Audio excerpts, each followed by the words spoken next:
Hello, fourth graders.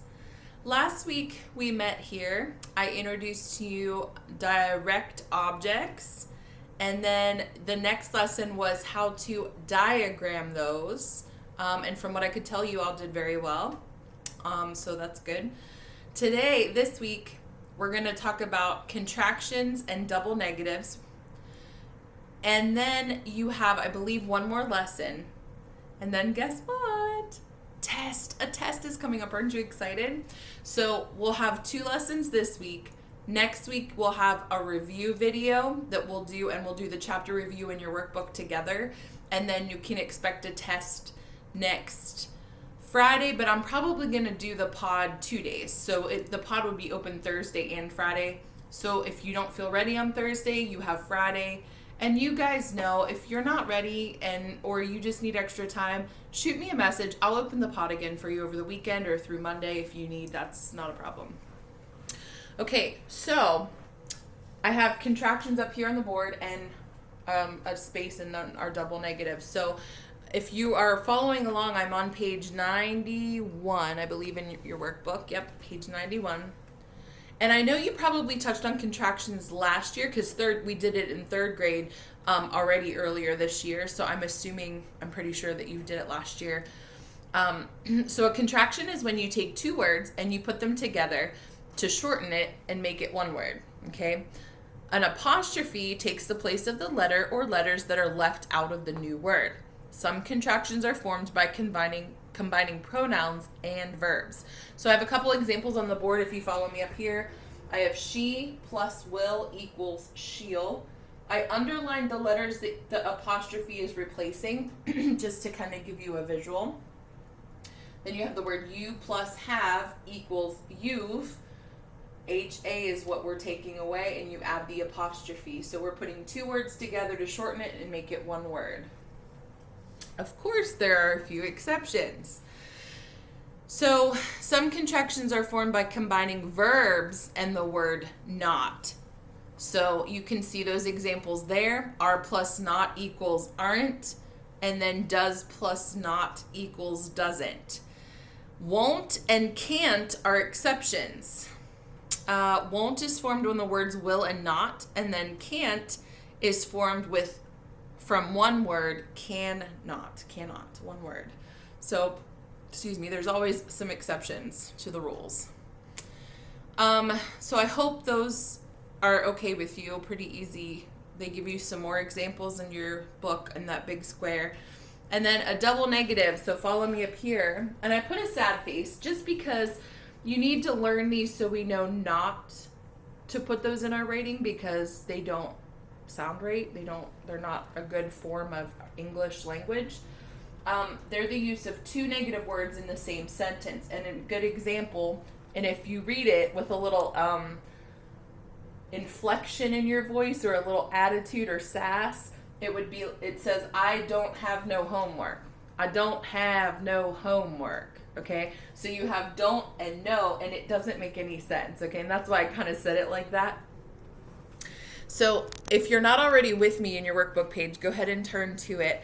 There's a lot more examples. I didn't write them all on the board because they actually did a really good job in your workbook. And so obviously a negative word is a way of saying no. A contraction with not is a negative word, right? A good writer and speaker will avoid using a double negative in a sentence. Often one of the negatives in a double negative can be deleted or can be replaced with a positive word.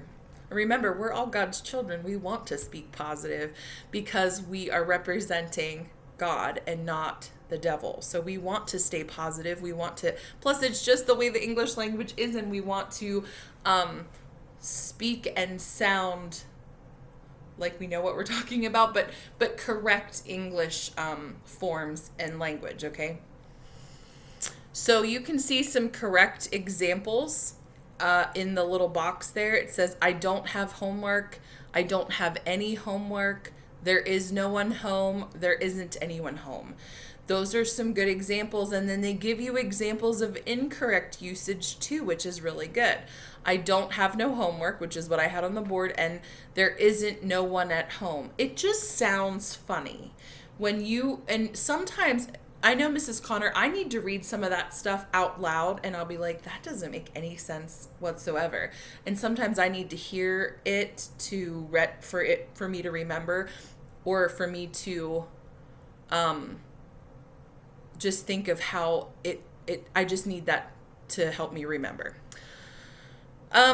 Then at the very bottom, you have two little boxes at the bottom of the big box, and it gives you more examples of negatives and positives. So, for example, the very first box, your negatives, never, no, nobody, no one.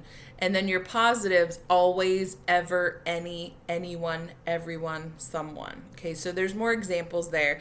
Let's go ahead and do 1 through 5 together, and then I'll let you do page 92 on your own. So write the contraction for each pair of words. She is. So the contraction would be she's, and we would write that SHE apostrophe S. So the apostrophe is replacing the I. Number 2, have not. The correct word would be haven't. So it's have and then N apostrophe T. You're taking out the O. Then the next section, underline the contraction, then write it as separate words. So you're kind of doing the reverse here. Number 3 says, we're going to the mountains this weekend. And put the letter back in there and break apart into 2 words. You have we are. And a way to check that, if you're not sure, is use the answer, we are going to the mountains this weekend. Put it in the sentence and read it that way too, and it does make sense, okay? Number 4, he'll run in the race tomorrow. What would it be? He will is what you're going to write, and you're going to underline he'll. Sorry, I forgot to tell you in 3 to underline we're. And then the very last part, it says to correct the double negative by deleting or replacing one of the underlined negatives, and then write your new sentence. So number 5 says there isn't nothing to do after school. So you would write there isn't anything to do after school, or there is nothing to do after school. I hope that you hear a difference there, and it just sounds more positive, but it makes more sense in the order of how the word in the sentence is written. Okay, so go ahead and complete page 92 on your own, and I will meet you back here for the next lesson.